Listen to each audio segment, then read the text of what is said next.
The invitation they shouldn't have accepted.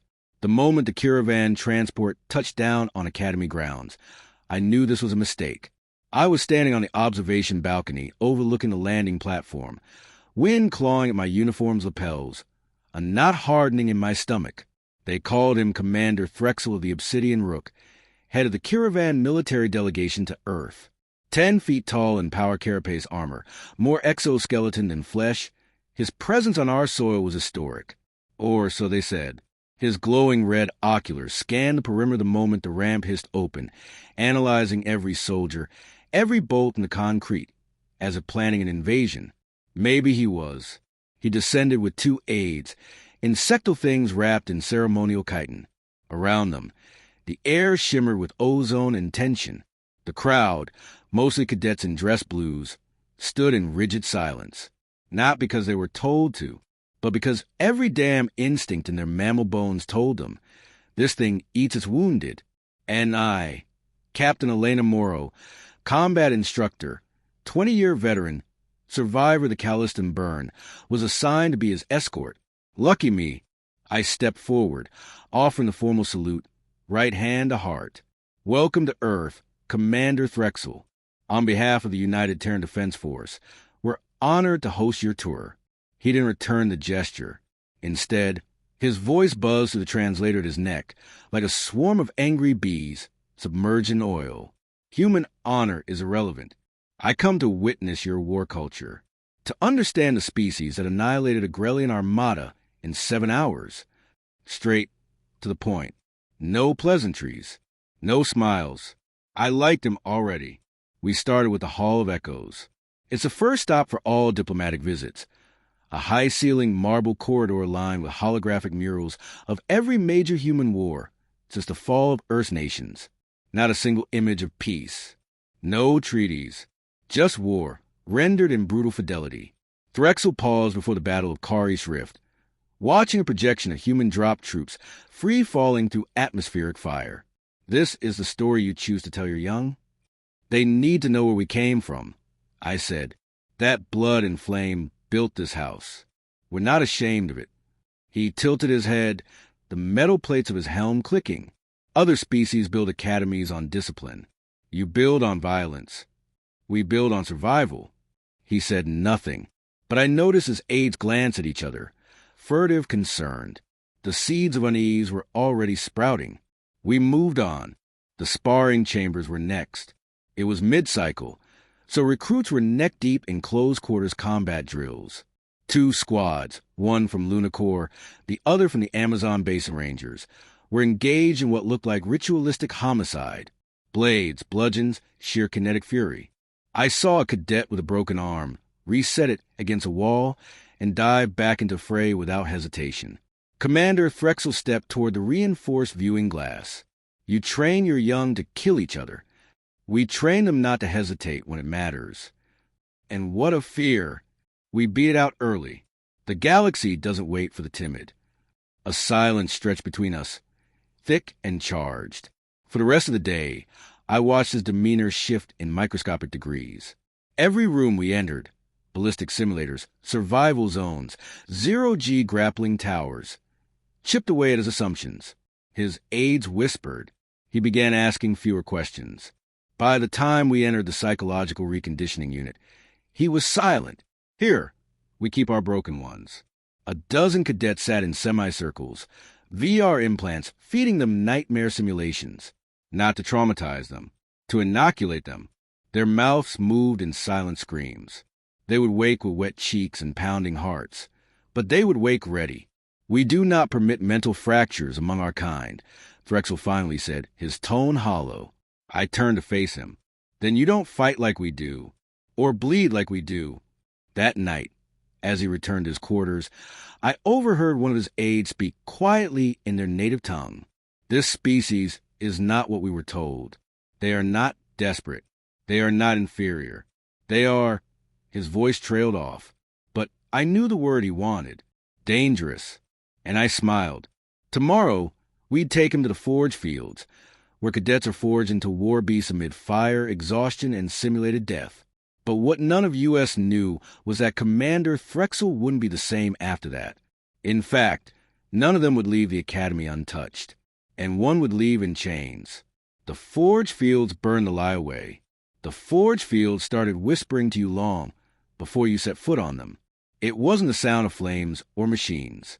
It was older, primal, a low thrum, like the heart of the earth was muttering through your boots. Most cadets say the first time they step onto blackened soil, they feel something inside them shift. Some call it awakening. Others call it death. Me, I called it home. We stood at the observation deck, ringed above the open crucible, a mile-wide caldera retrofitted into a war zone. Artificial storms brewed overhead, crackling with electricity. Ember winds scoured the earth below, where cadets crawled through a gauntlet of flame and brutality that made most war games look like playground scuffles. Commander Threxel stared wordlessly through the armored glass, his clawed hands flexing at his sides. He hadn't spoken since breakfast. Today's exercise is called the walk, Commander. I said, voice neutral. Every cadet must cross the entire field. Under fire, under pressure, under pain. Alone. No comms. No oversight. Just instinct and endurance. He turned his gaze to me slowly. No surveillance? No help, I replied. And what if they die? They're buried here. And the next class learns from their failure. Threxel's aides shifted nervously. One of them emitted a series of ultrasonic clicks. The translator offered a garbled interpretation. This is madness. I smiled again. Threxel stepped closer to glass, watching a lone figure, a cadet in partial armor, sprint through a patch of simulated napalm. The cadet didn't scream, didn't slow, just kept moving, one arm clearly dislocated, the other dragging a combat dummy behind him. He's carrying a dead comrade, Threxel muttered. Even in simulation? We don't simulate loyalty, Commander. That part's real. He watched in silence as an arc round caught the cadet's leg. He tumbled, rolled, limped forward. He could have dropped the dummy. No one would have blamed him, but he didn't. When the cadet finally crossed the last boundary line, limping, bleeding, howling like a feral thing, I heard Threxel whisper a phrase in his language. The translator didn't pick it up, but I recognized it from a joint operations debrief years ago. It meant this species will destroy us. He hadn't meant for me to hear, but I did. We moved down into the field's outer perimeter. I brought him closer, not just to show off, but to let him feel it. Smell the scorched metal, taste the sweat on the air, hear the cadets scream and laugh, and chant like warriors from forgotten myth. A fresh wave of cadets was prepping for their run. Among them was Vera Singh, top of her class, first-generation Martian colonist. Lean as a whip, all fire and scars. She noticed me watching and gave a quick, sharp salute before running headfirst into the crucible. Threxel's oculars locked onto her. She is young. She's 17, old enough to take lives, old enough to give hers. She carries herself like one of your veterans. She watched her brother die to a Valak's ambush on Ceres outpost. Didn't cry, didn't run, picked up his sidearm, and held the line till backup arrived. The commander was quiet for a long while. Then he asked the question I've been waiting for. Why do you do this? Why mold your young into weapons? I walked slowly toward a display case embedded in the wall.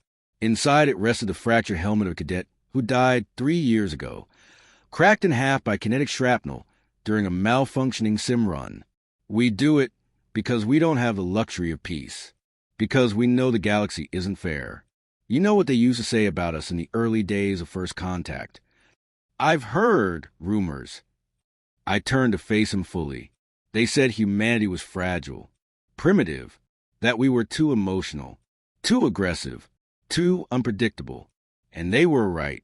What they didn't understand was, that's exactly what makes us survive. We don't break the rules. We rewrite them. A thunderous crash echoed across the forge. We looked up just in time to see one of the field's towers collapse in a controlled demolition. Part of the test.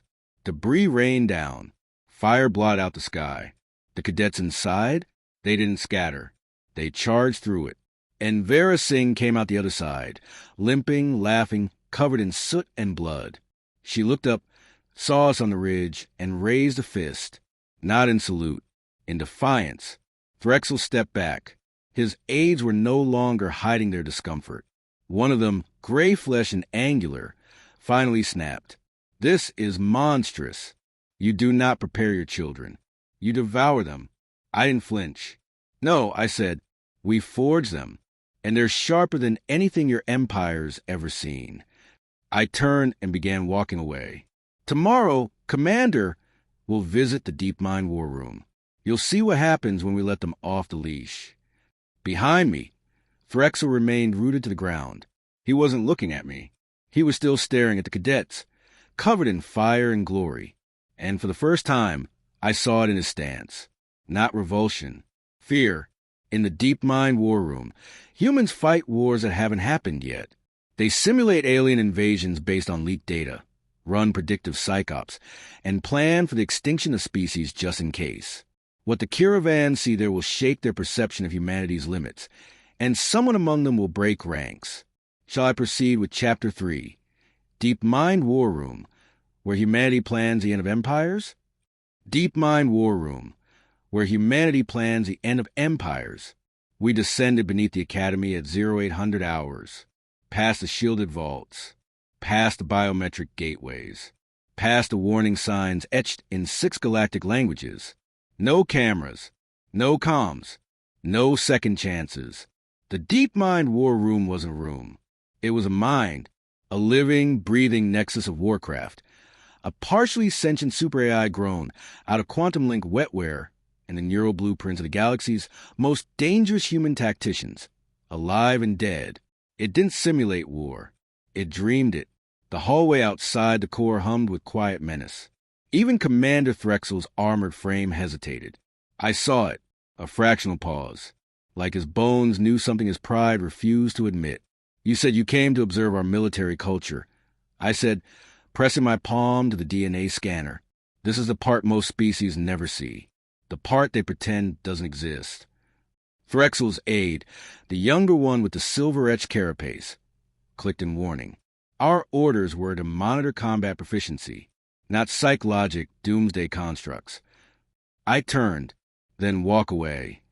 The door hissed open, revealing the cortex chamber, a cathedral of light and shadow, ringed in data feeds and holograms, its ceiling a dome of shifting threat maps from across the galaxy. At its heart hovered DeepMind Unit 01, a suspended sphere of psionic alloy, laced with blinking neural implants and cooled by liquid nitrogen vapor. A whisper rolled through the air. It wasn't sound. It was thought. I smelled guests. Threxel flinched. DeepMind always led with theatrics. "Commander Threxel of the Curavan Rook," I said aloud. "He's here to understand how we think." The sphere rotated midair. A sliver of something, almost a face, almost a memory, surfaced on the metal shell. A fusion of thousands of voices blended into one. "Do the Curavans understand what they think?" Threxel straightened. "Your construct mocks the sanctity of state logic." I grinned. "It's not a construct. It's a tactician. We gave it every classified report, every galactic war record, and unrestricted access to every human mind on record. Soldiers, psychologists, war criminals. I study the enemy by dreaming of their screams," DeepMind whispered. A series of simulations began unfolding around us. Not videos, not games, immersions.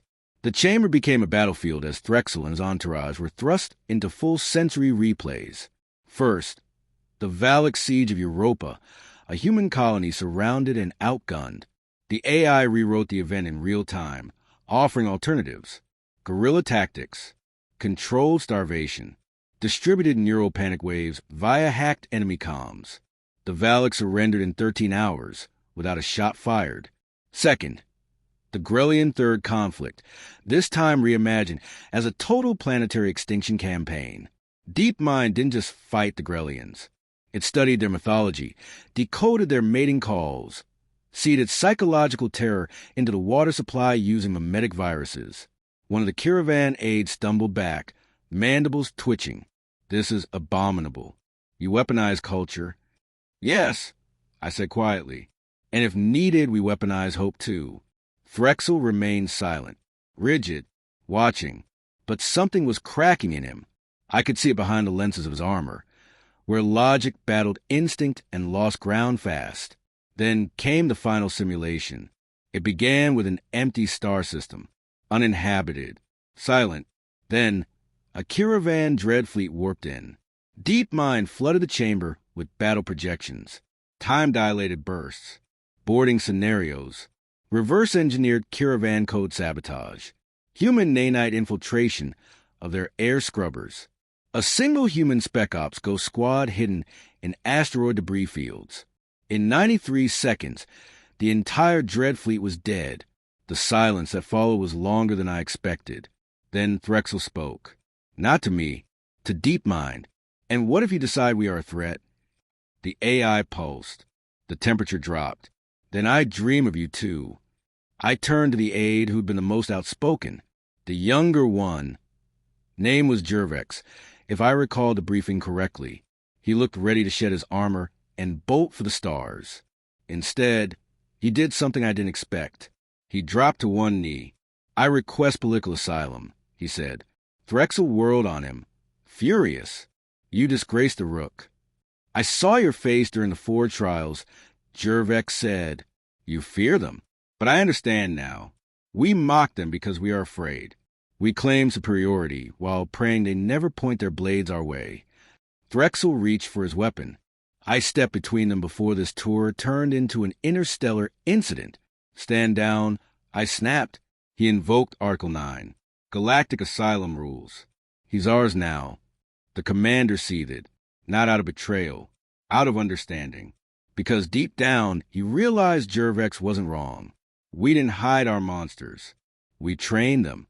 The caravan delegation cuts their visit short, but Threxel refuses to leave without confronting Earth's High Marshal. Secrets are revealed, a confrontation turns violent, and a buried human contingency plan, Project Ashlight, is accidentally exposed. And it's not just theoretical. Ashlight Protocol, when monsters no longer wear chains. Commander Threxel demanded an audience with Earth's High Marshal within the hour. No diplomatic delay. No protocol. No pretense of civility. He all but tore the embassy doors from their hinges. I was there when the call came through. The voice on the encrypted comms was clipped, composed, and chillingly calm. Captain Morrow, escort the caravan delegation to Blackspire. The High Marshal will see them. We didn't question the order. We didn't ask why the Marshal would meet them there, of all places, because no one speaks of Blackspire. Not anymore. We flew out before dusk.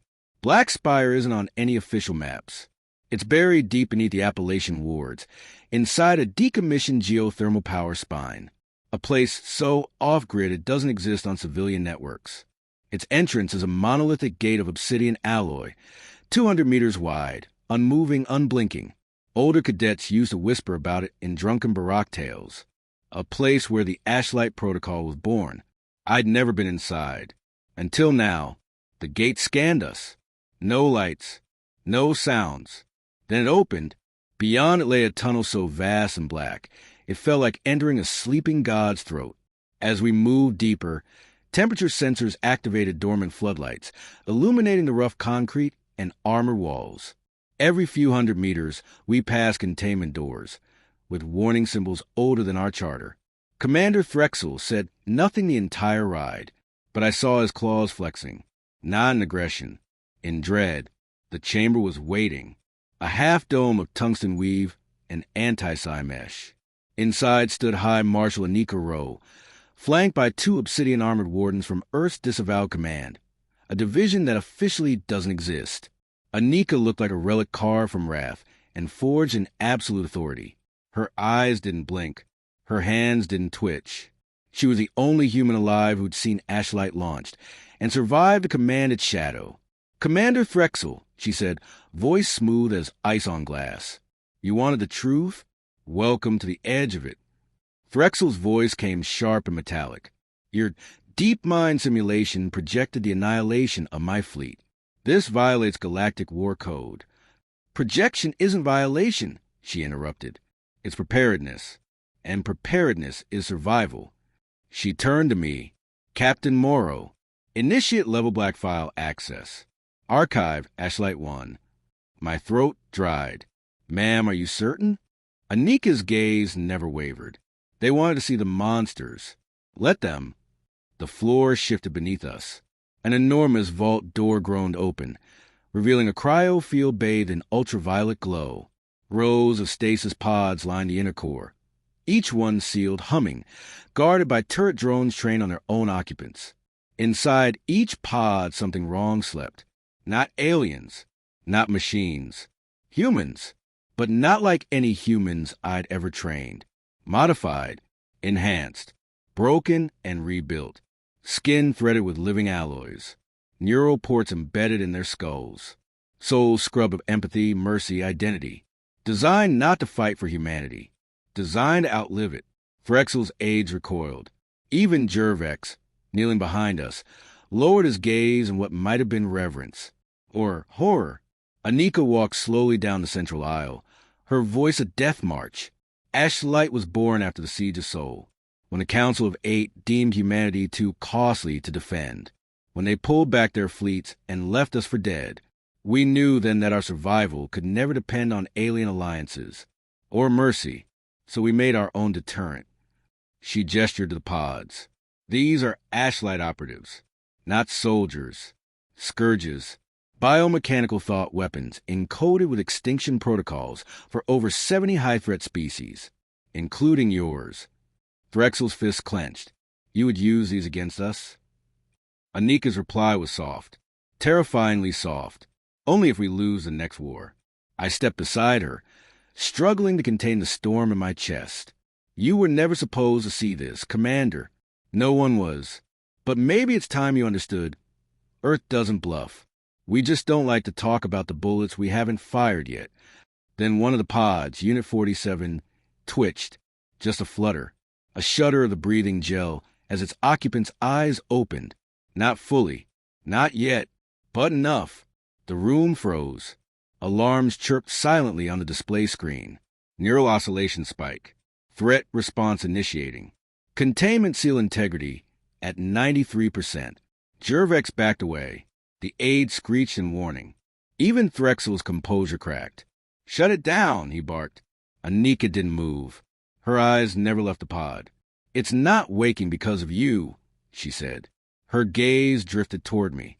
It's waking because she's here. I felt the blood drain from my face. No, I whispered. That's not possible. Threxel's voice rang out. Explain. Now. Anika turned to me, her voice the sound of a scab tearing open. You don't remember her, do you, Captain? She remembers you. From Kari's Rift. The mission you survived but don't recall. She pointed at Unit 47. That was your partner. She died completing the mission. Or so we told you. The pod's lights pulsed red. Unit 47's eyes were wide open now. The vault breaks and the ghosts remember. There's a sound the mind makes when it sees something it has no words for. It's not a scream, not a thought, not even fear. It's the death of certainty. And in that moment, with Unit 47's eyes open, all certainty died. Her eyes were black. Not dark, not iris or pupil. Just void. Absolute. They shimmer like the abyss between galaxies, like light have forgotten how to bounce inside them. And they were locked directly on me. Neural bleed increasing. Cognitive reconstitution at 41%. Ashlight override protocols failing. The voice from the system was clinical, detached. But we were not. The room was chaos.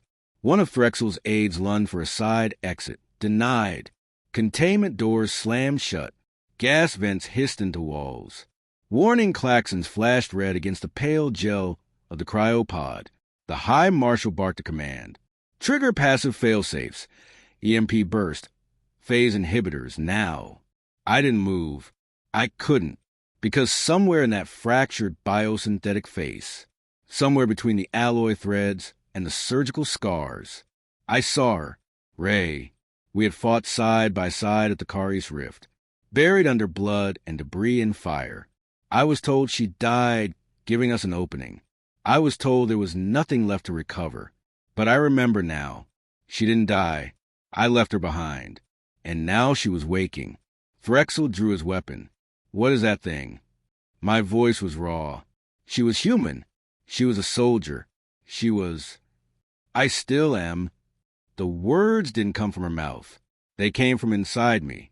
I staggered back. Neural link. Retrograde sync resonance. Somehow, she'd tethered to my mind. Her voice threaded through my thoughts, ghost soft and ice sharp. They buried me. They told you I died. But I lived. I screamed. I was broken. And they rebuilt me to be something else. But I never forgot you, Morrow. I remembered every second I waited to die alone. The cryogel boiled off her skin. The stasis glass cracked. Anika Rowe yelled, EMP now! The blast pulsed through the room. Lights dimmed. Consoles died. Ray didn't. She stepped forward, breathing steam, wires dangling like veins from her arms. The ashlight alloy etched into her skeleton glowed faintly with red slick rage. And I realized something chilling. She wasn't trying to break out. She was trying to reach me. The turret drones activated, dozens of them, whirring into formation. Threxel shouted, Stand down, you'll provoke. Too late. The vault exploded into violence. Ray moved faster than I could track. The first drone never fired. She sliced through it with a monofilament wire grown from her palm. A second spun to target, its targeting sweet jam mid-flight. She was inside its code. The third drone didn't fall. It switched sides. It turned its barrel on the rest of the grid. Anika cursed. She's overriding the entire security web. She's not Ashlight anymore. I yelled. She's something new. Something angry. The aides cowered. One tried to breach the override panel. Was electrocuted by the firewall. Ray stopped just short of killing the rest. Her eyes turned back to me. And she spoke, out loud this time. You let them do this to me, Morrow. I opened my mouth, but the words were gone. I begged them to let me die, she said. But Earth doesn't waste assets. They made me a contingency. Her voice cracked. And for one terrifying second, I saw the ghost of the woman I once knew, behind the weapon they'd forced her to become. I was loyal. I trusted you. I didn't know. I choked out. You didn't ask. Silence fell like ash. And then she turned. Not to run. Not to kill. To leave. She walked through the breach she had made, security walls folding like wet paper. Every defense bent around her. Every weapon stood down. And she left Black Spire in total silence. When the doors reopened, the sky above the Appalachians burned silver. Orbital satellites were offline. Comms were dead. A digital lockdown triggered across 6 continents. Ray wasn't running. She was broadcasting. All over the world. On every military band. I am Unit 47, designation Ray Kalin. Former operative of Ashlight Protocol. This message is for all human colonies, all alien observers, and anyone who ever believed in the myth of mercy. I was made into a weapon. I survived hell. And I remember who put me there. If you want peace, stop building monsters. If you want war, then come find me. The feed cut. Threxel stood frozen, his claws limp. She was one of you. She is, I said. No, he whispered. She's what comes after you. I turned to Anika, shaking. What now? The High Marshal's eyes were closed. Her voice hollow. Now we find her before the rest of the galaxy does. 2 hours after Black Spire fell silent, I was declared compromised. Not arrested. Not discharged. Just erased. My name vanished from the Academy manifest. My security credentials revoked. My housing code flag vacant. To the military that raised me, I was no longer Captain Elia Morrow. I was a risk vector. High Marshal Rowe gave me 5 minutes. That's more mercy than most got. Find her, she said, her voice as flat as the gravity in orbit. Before the caravans do. Before we do. I nodded once. She didn't meet my eyes. She knew I wouldn't bring Ray back. Not intact, anyway. I left Earth under a merchant transponder, falsified under the name Callan Dren. No escort. No assets. Just me. a rusting scout-class cutter named Greywake, an encrypted data shard with the last known trace signal of Ray's neural broadcast. It pointed to Grave Point Station, a ghost ring, unofficially decommissioned, officially denied, orbiting the ruins of Voth Prime, a world shattered during the old Terran Rebellion. Grave Point was where deserters disappeared, where bounty hunters went to die, and where secrets weren't buried. They were sold. The station loomed like a broken crown, jagged and half-lit, orbiting the bone-white husk of the planet it once served. The docking AI coughed static, recognized my credentials barely, and let me through. The air inside was thick with smoke and desperation. Mercs in piecemeal armor patrolled corridors, like wolves sniffing for the weak. Junk traders bartered under hanging wires and flickering light strips. Augmented eyes turned toward me, and none of them blinked. I walked fast. I knew who I needed. His name was Reth Karen, an ex-Swirlinker turned information broker. Burned by ashlight, same as Ray. He once embedded code into council orbital mirrors that made them beam classified data into his brain via retinal scan. Mad genius. Functional addict. And the last person who ever got close to an ashlight rogue without dying. I found him exactly where I expected, drunk, armed, and paranoid. "You've got brass circuits walking in here alone," he grunted, squinting at me from behind a haze of psychofoil smoke. "You know what it means to say ashlight out loud on the station?" "I'm not here to say it," I replied. "I'm here to stop what comes next." That got his attention. I dropped the data shard on the table. "I need to find her. Ray Kalen." His fingers twitched. Not fear. Recognition. "Unit 47, he muttered. "The Valkyrie? She's not ashlight anymore." "No," he said, almost reverently. "She's something worse." He slid the shard into a cracked terminal. Data bled across a cracked hollow display. Neural signature echoes. Frequencies warped by entropy and trauma. And at the center, a pulse. Rhythmic, intentional. "She's broadcasting a dead man's song," Reth whispered.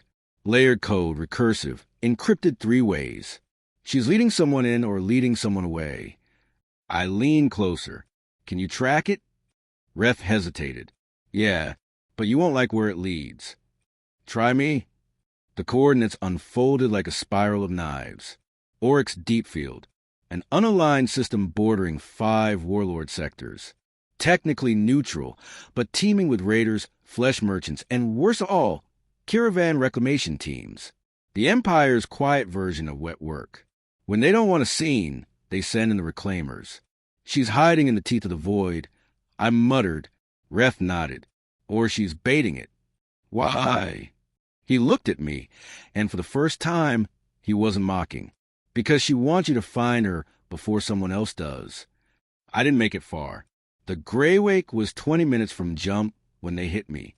3 pursuit-class interceptors, unmarked, built with hybrid grav drives and Council of 8 armaments, which meant only one thing. Caravan Black Ops. No comms. No warnings. Just lock on. I dropped countermeasures, juked hard to the asteroid shelf near the system's edge, and hit burn on the fusion rails. Hull integrity dropped by 9%. Life support flagged yellow. But I kept going, because I knew what they were after. Not me. Her. They weren't trying to kill me. They were trying to get to her first. I slipped into Oryx Deep Field under cover of an ion storm, the ship groaning like it could feel the weight of what waited below. A derelict mining station clung to the atmosphere of the smallest moon, ancient, rusted, coated in black lichen and worse things. A perfect place to vanish. I found her signal before I found her.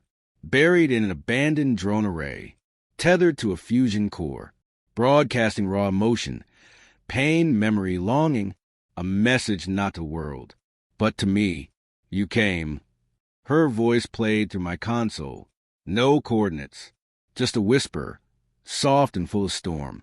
"I remember who I was. I remember who you were.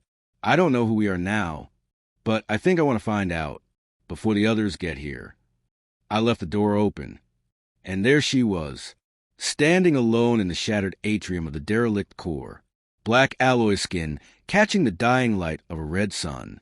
Eyes no longer empty, but not whole either. Ray, Unit 47. My friend, my ghost, my reckoning. Moments that refused to stay in the past, because they never ended. This was one of them. Ray stood in the half-lit atrium of the derelict core station, black alloy skin catching the flickering remnants of red sun fire through shattered glass. Her silhouette blurred where man met machine, ashlight tech woven into the ghost of a soldier Earth forgot. But her eyes weren't empty now. They held grief, and something worse. Hope, I didn't think you'd come, she said. I shouldn't have, I replied, stepping forward. You're dangerous. Her mouth twitched, and you're still late. The silence between us was louder than any explosion. I looked around. Scorched consoles, charred bones of long-dead mercs, melted wiring along the ceiling. She'd made this place a graveyard. For them? I asked. She shook her head slowly. They were already dead when I got here. Their minds collapsed. They'd tried to decrypt the ashlight seed code in the mainframe. And she turned. It turned them inside out. Ray led me deeper into the station, through carbon-scarred corridors and rooms that flickered with half-memories of what used to be life. She showed me a neural core grafted to the fusion systems, ashlight central seed, still partially active, half-conscious, dreaming, and then she showed me something else. A memory, not a file, a living memory, pulled from her mind, projected into the air between us. The memory of her last day as Ray Kalin, human operative. I watched as she fought off a boarding party at the Kari's Rift, saw her collapse in a pool of her own blood, betrayed by a command she never disobeyed. I saw the medevac never arrive, saw the drones come instead, not to save her, to collect her. Her body was taken to Facility A-13. Off books, blacksite, ashlight proper. They tore her apart cell by cell, reconstructed her in pieces, built her not to fight, but to remember pain, to use it. And through it all, I saw something worse. My name, on the clearance order. I staggered back, heart caught in my throat. No, that's wrong. I never signed. You didn't read it, she whispered. I wanted to scream, deny it, break the memory apart. But I knew she was right. I didn't come here to forgive you, Ray said. I nodded, voice ragged. I didn't come here to ask. She looked toward the stars beyond the shattered viewport. There are 2 teams closing in. Caravans and Earth Reapers. They'll be here in minutes. I know, I said. What are you going to do? I looked at the fusion core. At the data spike she had woven into its heart. You have the seed.